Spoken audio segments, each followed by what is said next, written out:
ரூபாய் 500 மற்றும் ரூபாய் 1000 கள்ளநோட்டுகளின் வரிசையில் தற்போது ரூபாய் 10 போலி நாணயங்கள் இடம் பிடித்துள்ளன.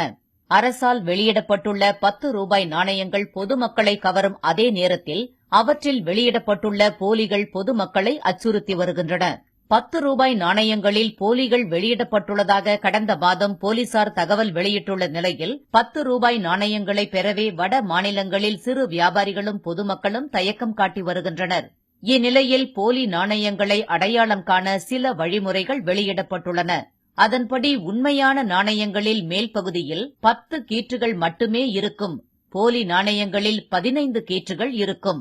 உண்மையான நாணயங்களில் 10 என்ற எண் நாணயத்தின் கீழ்ப்பகுதியில் தங்க நிற பகுதியிலும் வெள்ளி நிற பகுதியிலும் சேர்ந்தாற்போல் அமைந்திருக்கும்.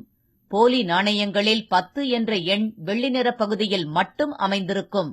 உண்மையான நாணயங்களில் ரூபாய்க்கான குறியீடு இருக்கும். போலி நாணயங்களில் அது இருக்காது. நாணயத்தின் பின்பகுதியில் உள்ள சிங்கமுக அமைப்பில் உண்மையான நாணயங்களுக்கும் போலி நாணயங்களுக்கும் இடையே வேறுபாடுகள் உள்ளன. மேலும் போலி நாணயங்களில் தங்க நிற பகுதியில் இருந்து வெள்ளி நிற பகுதியை பிரித்தெடுக்க முடிகிறது.